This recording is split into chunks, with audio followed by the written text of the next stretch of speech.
Rismon mengatakan bahwa tidak ada penjelasan dari UGM sehingga mereka merasa bahwa ada yang disembunyikan. Kenapa harus menuntut UGM? Dilindungi atau disembunyikan? Loh, dilindungi atau disembunyikan sama saja, kalau itu menurut saya bukan masalah. Contoh, karena apa? Setiap dia berhak untuk melindungi warganya. Profesor Kuncoro. Assalamualaikum warahmatullahi wabarakatuh. Nah, sosok Profesor Kuncoro, mantan guru besar UGM yang lagi mendapat sorotan dari netizen, di mana Profesor Kuncoro ini ya di acara Rossi kelihatan banget membela Jokowi. Jadi di sini Profesor Kuncoro ya mengatakan bahwa ijazah Jokowi itu asli. Jadi sumber Profesor Kuncoro itu adalah sumber dari teman-temannya. Nah, begitu juga dengan Rismon Syanipar ya, mempertanyakan independensi UGM selama ini yang selalu menutupi diri terhadap polemik ijazah Jokowi. Jadi kelihatannya ya Profesor Kuncoro ini ya, sepertinya dia tidak mau kredibilitas ya marwah UGM ini hancur. Padahal memang sudah hancur. Karena kalau kita lihat dari awal UGM ini memang sepertinya tidak mau terbuka, bahkan membela ya, menutupi diri terhadap polemik ijazah Jokowi ini. Jadi menurut kata netizen ini, jangan-jangan memang Profesor Kuncoro ini sudah menjadi bagian termul. Padahal dulu ya orang ini cukup vokal mengkritik Jokowi. Tetapi yang menjadi aneh kok sekarang dia begitu vokal juga membela Jokowi. Baik, langsung saja kita simak videonya ya. Alumni itu bagian dari Civitas Akademika. Jadi saya juga bagian dari keluarga UGM. Satu. Yang kedua adalah bagaimana Profesor Kuncoro menerangkan bahwa nilai mata kuliah dasar umum yang ditampilkan oleh Dirtivindum itu nilai D untuk matematika, fisika, dan statistik. Jadi menurut kalau Profesor Kuncoro kan berdasarkan keterangan dari teman-temannya. Saya juga mengutip apa yang disampaikan oleh Profesor Sofyan Effendi. Beliau juga mewawancarai sejumlah profesor dan mantan dekan Fakultas Kehutanan dan mengatakan Pak Jokowi itu tidak pernah lulus sarjana. Bentar Pak. Jadi jadi begini. Jadi temuan saya sesuai dengan apa yang diutarakan oleh Profesor Sofyan Effendi. Maret 2015 saya memegang sendiri, Prof. Saya memegang sendiri skripsi atas nama Joko Widodo dan tidak ada lembar pengesahan penguji. Nama penguji tidak ada apalagi tanda tangannya. Berkesesuaian dengan keterangan Profesor Sofyan Effendi ketika saya wawancarai, yaitu ya ketika Profesor Sofyan Effendi menanyakan ke pihak Fakultas Kehutanan UGM, ya di situ dikatakan ya didapatkan pernyataan bahwa memang skripsi itu belum diuji atau tidak diuji. Ya, karena ini saya potong karena ada tiga hal yang karena meloncat-loncat. Yang pertama itu mengatakan tadi bahwa nilai D itu tidak lulus. Siapa yang bilang? Profesor Sofyan Effendi. Itu Profesor Effendi, aturannya gimana? Nilai D itu nilainya 1 itu lulus. MKPU, yang tidak lulus itu adalah E. Mata kuliah gitu? Dasar umum, Prof. Bukan gitu? Mata kuliah lainnya. Mata kuliah dasar umum di UGM sesuai dengan pernyataan Profesor Sofyan Effendi bahwa ada seleksi 4 semester. Itu berlaku di semua fakultas. Saya sudah bertanya, Profesor Sofyan Effendi itu kok ngurusi Jokowi itu dari mana? Dia tidak pernah bertemu dengan Jokowi. Pak Sofyan Effendi menjadi rektor tahun 2002. Begitu. Sehingga yang terjadi, apakah jadi rektor dia pada waktu Jokowi belum apa-apa pada waktu itu. Sehingga dia tidak punya data. Data barangkali hanya dari orang-orang yang memberikan pada dia dan data itu adalah salah. Tapi bukan pada sumber yang benar. Terus Profesor Kuncoro punya data? Saya punya data, saya bisa melihat. Artinya tadi saya katakan, saya KRS itu saya punya data. KRS? Iya. Tetapi transkrip nilai akhir itu ada? KRS itu kan ada hasil nilai. Bukan KRS, tapi KHS, kartu hasil studi. Itu kan ada hasil nilainya. Sebelum lulus kan di UGM diberikan transkrip nilai akhir. Itu tulisan dasarnya kan KHS, dasarnya kan kartu hasil nilai. Iya. Gitu. Itu 2. Kemudian yang berikutnya adalah ketika bicara tentang Pak Sofyan Effendi. Sebentar, Prof. Ini sedikit teknis argumentasinya. Tetapi ketika Prof mengatakan bahwa itu atas dasar apa Pak Sofyan Effendi mengatakan dia tidak tahu apa-apa, kan hal yang sama persis dengan Prof Kun. Prof Kun juga sudah lama tidak ada di UGM. Tetapi kenapa Prof Kun masih boleh dibilang? Tapi saya masih berrelasi dengan lulusan UGM dan saya punya data tentang apa hasil studinya Jokowi. Mengapa ketika data itu di tangan Prof Kun mengatakan bahwa inilah yang benar, dan ketika data itu di tangan karena saya dari sumber-sumber yang terpercaya. Dan sumber dari Bung Rismon tidak dapat dipercaya. Karena apa, sekali lagi, saya sangat kenal, sangat paham dengan Pak Sofyan Effendi. Ketika sehari sebelum saya diwawancarai oleh si Reza, saya bertanya dengan mantan dekan Fakultas Psikologi yang orang dekatnya. Oke, saya rasa itu tidak perlu diperpanjang karena kita tidak punya suara dari Pak Sofyan Effendi. Tapi Bung Rismon ini sekali lagi ingin mengatakan bahwa ini bagian dari kecintaan pada alma mater. Kalau saya tarik benang merahnya adalah karena kecintaan pada alma mater, memberikan pelajaran bagi publik, pencerahan pada publik. Sementara Prof Kuncoro ingin mengatakan bahwa apa yang dilakukan oleh Bung Rismon dan 2 alumni UGM lain itu punya daya rusak yang luar biasa pada alma mater UGM. Produk dari kecintaan itu apa, Mbak? Care and love. Hasilnya itu. Ini hit yang terjadi. Salah, Prof. Otokritik itu kan bagian dari kecintaan. Kalau otokritik sampai misalnya melaporkan ke Amnesty Nasional, memberitahukan kepada universitas di luar negeri, itu apakah itu otokritik? begitu. Itu menjelekkan nama baik UGM, menjatuhkan nama UGM. Kemudian ketika tadi saya katakan lone wolf, orang-orang tadi Prof sudah mengatakan gitu itu. Loh. Jadi Anda harus ikut bertanggung jawab terhadap kerusakan reputasi martabat UGM yang dirasakan oleh Prof Kun. Bagaimana Anda menjelaskan soal perbuatan yang sungguh sangat memiliki dampak pada UGM? Ya itu kan pertanyaan publik jelas sebenarnya. UGM sekarang menutup diri, tidak menjelaskan secara integral proses akademik yang dialami atau yang dilalui Pak Jokowi. Dan itu makanya saya bilang kesesuaian antara kesaksian dengan oleh Profesor Sofyan Effendi juga saya dapatkan dari pernyataan Pak Kasmujo yang tahun 2017 ya, Profesor Kuncoro menonton dialognya itu, bahwa di situ semua publik menyimpulkan bahwa di situ Pak Kasmujo adalah dosen pembimbing skripsi. Ternyata 8 tahun kemudian dikoreksi Pak Jokowi sendiri menjadi dosen pembimbing akademis, dan kemarin reuni dikoreksi lagi hanya menjadi dosen pembimbing. Begini Mas, kalau itu saya sangat-sangat paham. Saya pernah mahasiswa seperti itu. Pada waktu itu di Fakultas Kehutanan, itu yang menjadi pembimbingnya skripsi Pak Jokowi itu Pak Mitro. Saya kenal baik Pak Mitro. Pak Mitro itu sangat terkenal di ahli kayu lapis, satu-satunya dari lulusan Amerika yang mereka demikian glamor di fakultasnya. Sehingga membuat Jokowi ini dalam perspektif saya, dia tidak berani berhadapan dengan pembimbingnya. Karena itu apa? Dia kemudian melalui Pak Kasmujo ini sebagai orang yang kebetulan dia pembimbing akademiknya. Tapi itu kan asumsi Prof. Tapi dia pembimbing akademik, dia betul. Tapi disangkal oleh Pak Kasmujo loh. Yang dia tidak adalah pembimbing skripsinya yang disangkal. Tidak, Prof. Gitu loh. Saya tanya sendiri, Profesor ketemu dengan Pak Kasmujo nggak? Enggak kan? Coba nanti di Jogja, di Pogong Kidul ditanyakan. Jawaban yang sama ya. Sanggahan dari Pak Kasmujo bahwa tidak ada perannya sekarang dalam membimbing saya skripsi maupun membimbing akademis atas nama Joko Widodo, itu juga didapatkan oleh jurnalis Kompas TV, Bung Dipo Nurbahagia. Jadi dua orang kami menanyakan ke Pak Kasmujo dan jawabannya sama. Di mana peran UGM sekarang meluruskan itu? Siapakah sebenarnya dosen pembimbing akademis Joko Widodo?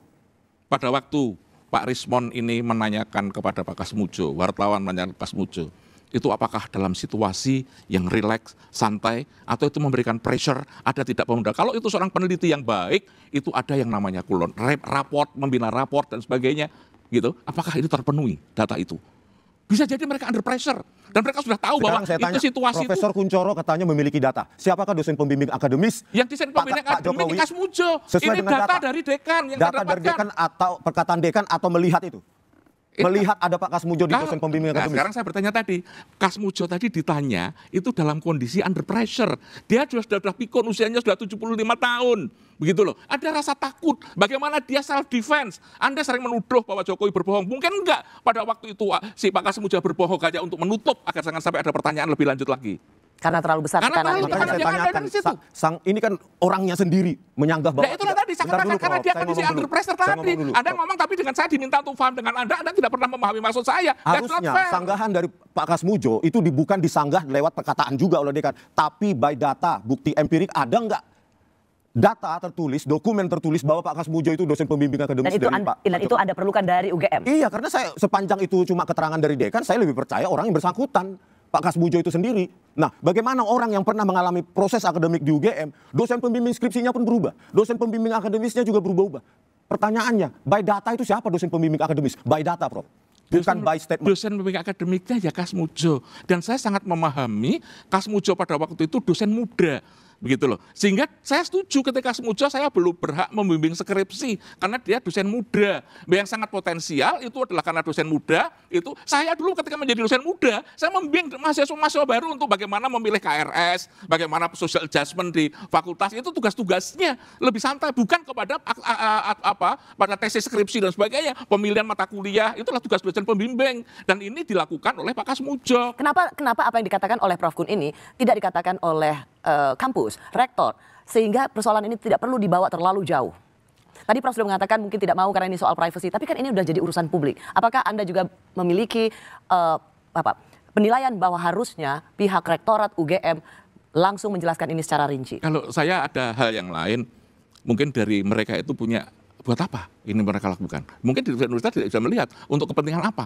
Apakah hanya untuk kepentingan pertanyaan Bang Rismon? Untuk menghentikan supaya ini gitu tidak terus-menerus menjadi polemik. Nah, sekarang kalau misalnya sekarang ini tidak usah dipermasalahkan aja, tidak ada masalah.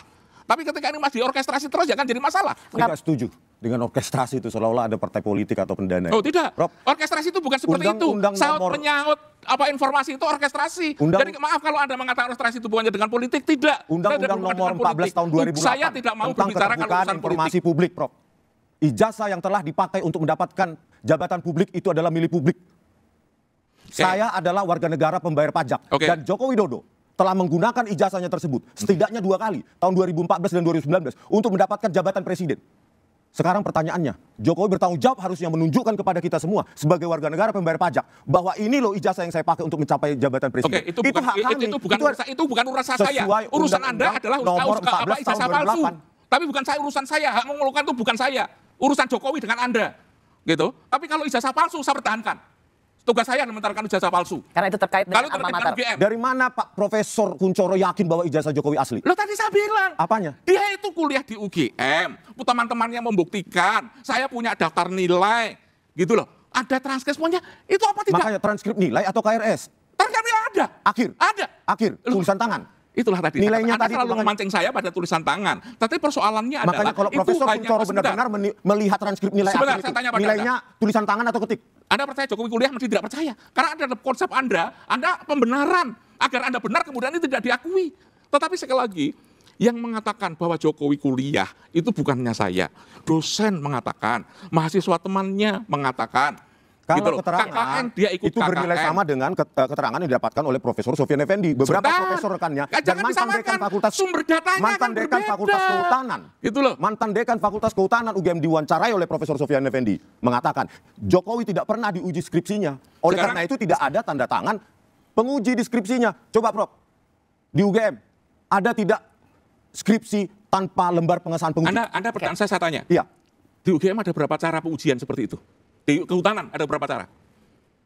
Anda tahu, hanya mengatakan skripsi. Ada ujian skripsi, ada ujian pendadaran. Begitu? Ada data siapa ujian skripsi, pendatangan ada. Nilainya mungkin di situ jelek. Tapi ketika pendadaran dia memertekan dengan baik, nilainya bisa menjadi baik dan lulus. Setelah ujian skripsi? Ada ya? Ada dilakukan pendadaran. revisi kan? Revisi karena pendadaran. Ya, dilakukan revisi, lalu mendapatkan lembar pengesahan penguji. Dia ada pendadaran. Kemana lembar pengesahan penguji pada skripsi Joko Widodo? Yang saya tanyakan langsung 15 April 2025 kepada Profesor Wening, memang tidak ada. Sorry, saya akan membela Wening. Anda selalu mencari slip of tongue sebagai satu kesalahan. Kenapa dia mengatakan fakultas kedokteran, di mana-mana muncul. Itu bukan saya, Prof. Itu bukan saya. Tapi kelompok Anda mengatakan seperti itu. Dan itulah yang saya katakan orkestrasi tadi. Kembali ke topik tadi. Gitu loh. Nggak usah itu.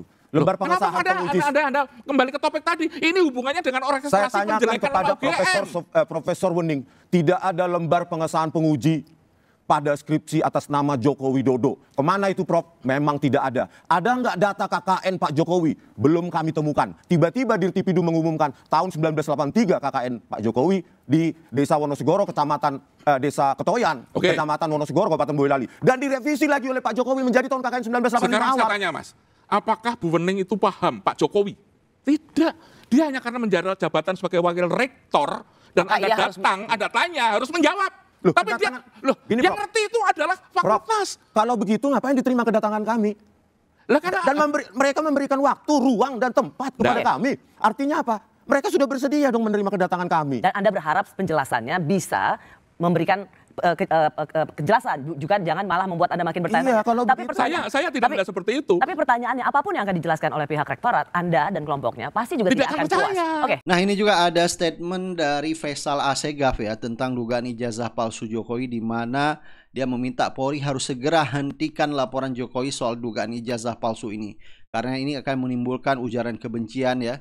Sebab akar masalah adalah UGM dan sejumlah alumni di lingkar kekuasaan inti. Jadi stop bodohi rakyat, kata Faisal Assegaf. Jadi maksudnya gini, kalau misalnya polemik dugaan ijazah palsu ini tidak diselesaikan secara tuntas, maka kalau kita lihat ya di sosial media dimanapun berada, ini tidak akan selesai, akan berpolemik terus, akan menjadi buah bibir terus ya. Ini dibiarkan ya, kemungkinan akan muncul yaitu Rismon baru, Roy Suryo baru, walaupun nanti pada akhirnya mereka dikriminalisasi. Baik ya, coba kita lihat videonya. Karena dokumen Jahanam ini lahir dari sebuah universitas, maka kemudian rakyat boleh dong mempertanyakan reputasi dari universitas ini. Di era kekuasaan Jokowi itu terlalu banyak keterwakilan dari Universitas Gadjah Mada. Kan di sana ada Menko Polhukam Mahfud MD. Oh, iya. Jebolan Gadjah Mada. Betul. Ada Pratikno. Dan lain-lain. Jangan-jangan ada panggung belakang sandiwara. Kebun binatang itu kan kumpulan hewan yang tidak bernalar. Ya, Universitas Gadjah Mada maksudnya gajah. Yang disebut kebun binatang itu binatang yang tidak berpikir. Kalau lobby-lobby kekuasaan, alumni-alumni UGM jago. Jago banget. Punya solidaritas kuat. Ya kan sehingga sering dibilang tukang pukul kelompok UGM. Ada di lingkaran kekuasaan. Tapi satu kertas ini nggak bisa. Dalam kasus ijazah palsu itu ada semacam perbudakan psikologi di mana hampir seluruh keluarga besar UGM baik yang masih aktif dalam struktur rektorat maupun sebagai alumni atau mahasiswa itu dia. Kalau masalah satu lembar ijazah yang berakibat fatal, ya kan? Yang harus diselesaikan oleh alat-alat negara. Menurut saya Universitas Gajah Mada dibubarkan saja. Gajah besar, ya kan, menggambarkan satu histori. Pasukan Tapi gajah. fakta menghadapi ijazah palsu, seluruh komunitas Universitas Gajah Mada ini jadi semut semua. Berarti pendapat publik yang mengatakan kampus ini susah dibedakan dengan kebun binatang itu nggak bisa disalahkan. Karena tidak bekerja nalar. Iya, Seluruh dipertanyakan pada kampus itu akhirnya. akan bersolidaritas dan mengatakan bajingan ini. Iya. Universitas Gajah Mada. Kalau dalam perburuan kekuasaan, bagi-bagi kekuasaan, mereka kompak. Saling puja-puji. Proposal paling banyak minta bantuan di negara itu kan dari UGM salah satu. Iya. Tapi soal kecemasan rakyat, kemarahan rakyat, keinginan rakyat untuk mendapatkan keadilan atas dugaan ijazah palsu, mulai dari rektor sampai dengan satpam di Universitas Gajah Mada, itu jadi bebek lumpuh. Seperti kerbau dicocok hidungnya. Apakah itu layak kita sebut kampus? Iya, iya. Layak nggak? Hilangnya ilmu pengetahuan, hilangnya akal sehat, hilangnya rasa keberanian dari prinsip-prinsip akademis. Panggil itu Mahfud MD, panggil itu Pratikno, panggil siapa-siapalah. Kelompok yang bangga dengan UGM itu, satu tim kecil itu dibentuk. Resmi. Didukung oleh polisi, didukung oleh presiden, didukung oleh DPR. Untuk apa? Melakukan investigasi atas fakta. Ya, dugaan ijazah palsu. Saudara kita, teman kita, begitu dia lewat, dia siapa? Lulusan UGM. Ragunan apa UGM? Mau apa kamu? Iya, iya. Kenapa? Karena yang namanya hewan itu tidak menggunakan akal. Tidak memiliki kecerdasan. Satu ijazah saja hampir 20 tahun tidak tuntas. Dan beberapa terakhir ini juga aktif kok, aktif ngomong. Aktif Iya, ngomong. setelah keluar sudah tidak dikasih nafkah oleh rakyat yang disebut gaji kan pejabat. Ya. Kemudian upah dari rakyat itu sudah hilang, jabatan hilang, fasilitas hilang, baru berkoar-koar. Ya. Menurut saya itu pertunjukan sesuatu yang memalukan. Kalau Pak Mahfud saat dia menjadi Menko Polhukam, Gus Nur dan kawan-kawan yang pada saat dia berkuasa itu dipenjarakan, dia bisa mengambil sikap. Ini nggak usah, masih penyelidikan. Biarkan Menko Polhukam atau saya sebagai Menko Polhukam, sebagai alumni UGM akan membentuk tim dengan kampus untuk meneliti lebih jauh tentang dugaan dokumen ijazah palsu. Tapi kan saat kawan-kawan di penjara itu kan Mahfud MD posisinya Menko Polhukam. Iya. Posisinya sebagai alumni UGM. UGM. Nah, kita mau simpulkan apa terhadap perilaku Pak Mahfud MD? Kalau di dunia kebun binatang di Ragunan itu dia dibilang ke Eliahayan lompat monyet. Lo makan pisang di joroknya kekuasaan yang penuh korup, tapi lo keluar, lo mau jadi singa. Teriak, ini jasa palsu. Kalau berani ngaku Profesor Doktor, berani ngaku, gua ini akademisi, hati-hati. Kalau perilakumu, tindakanmu tidak jujur sebagai dasar akademisi, ya tidak beda dengan kebun binatang. Oh, ijazah palsu ini Pak Mahfud, Jokowi, Pratikno tidak sekedar melakukan kebohongan publik, tapi mereka melakukan penipuan secara terbuka. Anda ngaku doktor, guru besar, kampusnya dibiayai oleh keringat dan penderitaan rakyat lewat pajak. Kampus terbaik nomor 1 ini. Kelakuannya, Dibilangnya. kelakuannya. Iya. Kucing garong itu masih lebih mulia. Karena kucing garong nggak memalsukan apapun. Iya. Tapi monyet-monyet yang mengaku diri akademisi ini menikmati pisang di ruang kekuasaan, kulit pisang dibuat, rakyat tergelincir. Ini keonaran dari orang-orang UGM. Iya. Iya kan? Ya. Maka mereka selesaikan. Polisi nggak usah. Polisi nggak usah masuk di sini. Ya, betul sebenarnya. Polisi tidak boleh dipakai sebagai alat untuk mengintimidasi rakyat yang menuntut keadilan. Ada komentar dari hamba Allah, siapapun dan apapun dia, kalau udah jadi penjilat Jokowi pasti jadi goblok, pembohong, berkelit, culas, dan rakus. Ya bisa saja ya dugaan netizen ya yang tadinya profesor ini begitu vokal ya mengkritisi pemerintah Jokowi, bahkan dia mengatakan dulu Jokowi pembohong besar, tetapi sekarang malah kok berbalik arah jadi termol ya. Apa memang mengharapkan komisaris? Karena Profesor Kunchoro ini juga kalau nggak salah temennya Pratikno. Jadi mungkin melihat Pratikno mendapat jabatan sebagai menteri, kenapa tidak dia harus membela Jokowi? Paling kecil ya dapat komisaris lah ya. Ada komentar dari Muslih, kasihan sekali bangsa ini seorang profesor yang dengan gelarnya itu harus menunjukkan tingkat intelektualitas dan moralitas yang tinggi, tetapi justru terjerembat di dalam kemunafikan, kata-kata kontradiktif dan manipulatif, pada akhirnya memalukan sekaligus memilukan ya. Ini cukup malu sekali. Dulu Profesor Kunchoro ini dikenal begitu kontra dan kritis sekali terhadap pemerintah Jokowi, tetapi malah sekarang berbalik arah membela yaitu ijazah Jokowi, mengatakan ijazah Jokowi asli, padahal sumber yang dia dapatkan pun dari teman-temannya ya, tidak bisa diverifikasi 100% ya. Ada komentar dari Cendeten, gelarnya profesor, ngomongnya ngotot seperti dia adalah pemilik kebenaran ijazah Jokowi. Tapi saat ditanya buktinya ngomongnya belepotan dengan alasan tidak baca detail. Biasanya sekali berprofesor sudah membaca semua dan data fakta dengan teliti sebelum mengungkapkan argumennya ke publik ya. Jadi untuk apa Profesor Kunchoro ini membela Jokowi? Karena alasan bahwa tidak mau kredibilitas UGM hancur. Padahal kalau kita lihat sudah hancur. Jadi ngapain dipertahankan justru ya, untuk mengembalikan kredibilitas UGM ini mendapat tempat kepercayaan dari masyarakat lagi, harus belak-belakan ya. Seharusnya mendukung yaitu Roy Suryo Rismon membongkar masalah dugaan ijazah palsu, bukan malah membela Jokowi. Ada komentar dari Apple. Tidak melihat, tidak tahu. Jawaban yang sebenarnya cukup tegas untuk menyatakan bahwa Profesor Kunchoro sebenarnya tahu bahwa skripsi itu abal-abal. Tanpa skripsi bagaimana seorang bisa lulus? Ada komentar dari Petru. Ketiga akademisi bertitel profesor ngelonte, sehebat apapun dia, sepintar apapun dia, luntur habis intelektualitasnya, muncul ketololannya. Ada komentar dari Oposan, inilah dua guru besar bernama Kunchoro yang hanya panjang jenggotnya, integritas keilmuan yang akan dia miliki sudah lama sirna. Ketidakjujuran itu hilang karena jurus tipu-tipu yang disebarkan nominator juara 2 korupsi sedunia. Seorang akademisi yang justru menjadi panutan bagi mahasiswanya malah membela nominator yaitu manusia terkorup nomor 2 di dunia yang dinobatkan oleh NGO internasional.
Opini Jokowi tidak laku.